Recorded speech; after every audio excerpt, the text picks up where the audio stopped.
Insurance കമ്പനികളുടെ മാനദണ്ഡങ്ങളാണ് ക്ഷീരകർഷകരുടെ കീറാമുട്ടി. ഉൽപാദനം കുറയുന്ന വേനൽക്കാലത്ത് ക്ഷീരകർഷകരെ സഹായിക്കാൻ ആയിരുന്നു മിൽമ സമ്മർ ഇൻഷുറൻസ് ഏർപ്പെടുത്തിയത്. എന്നാൽ ഇൻഷുറൻസ് കമ്പനികളുടെ മാനദണ്ഡങ്ങൾ നോക്കുമ്പോഴുണ്ടല്ലോ ഭൂരിഭാഗവും നഷ്ടപരിഹാരത്തിന് പുറത്താണ്.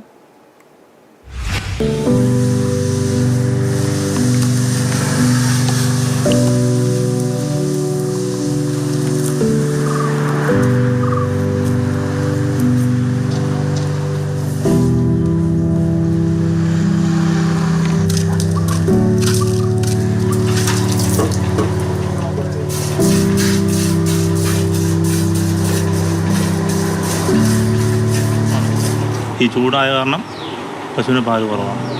ശരാശരി നമുക്ക് ഏകദേശം എത്ര ലിറ്ററിൻ്റെ കുറവ് വരുന്നുണ്ട് ഒരു ദിവസം? 1.5 ലിറ്റർ, 2 നേരം കൂടെ 3 ലിറ്ററിനോളം കുറവ് വരും.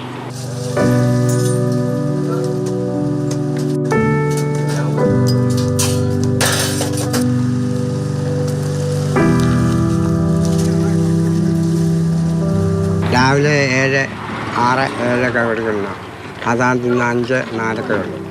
ഉച്ചയ്ക്കാണെങ്കിൽ 5, 5.5 ഉള്ളതാണ്. ഇപ്പം 3 തികച്ചില്ല. ഈ വേനലിന് എന്തെങ്കിലും നഷ്ടപരിഹാരം കിട്ടിയോ? ഒന്നും കിട്ടിയിട്ടില്ല. ഇപ്പോൾ 8 പാലൊക്കെ കിട്ടുന്ന 5 പാലൊക്കെയാണ് കിട്ടുന്നത്. ഇത്രയേ ഉള്ളൂ.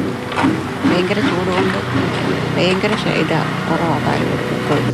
താപനിലയും മറ്റു മാനദണ്ഡങ്ങളും ഇൻഷുറൻസ് കമ്പനി കർശനമാക്കിയതോടെയാണ് ആലപ്പുഴ ഉൾപ്പെടെയുള്ള ജില്ലകളിലെ ഭൂരിഭാഗം ക്ഷീരകർഷകർക്കും കഴിഞ്ഞ വർഷം നഷ്ടപരിഹാരം ലഭിക്കാതിരിക്കാനുള്ള കാരണം. ഇത്തവണ ക്ഷീരകർഷകരുടെ നഷ്ടം നികത്താനായി 12 കോടി രൂപ അനുവദിച്ചിട്ടുണ്ടെന്നാണ് മിൽമ പറയുന്നത്. കൊടും വെയിലിൽ കന്നുകാലികൾ ശാരീരികമായും കർഷകർ സാമ്പത്തികമായും തളർന്നിരിക്കുകയാണ്. ബന്ധപ്പെട്ടവരുടെ ഭാഗത്ത് നിന്ന് വേണ്ട ഇടപെടലുകൾ ഉണ്ടാകണം. രഘുനാഥ് നാരായണൻ, മാതൃഭൂമി ന്യൂസ്, ആലപ്പുഴ.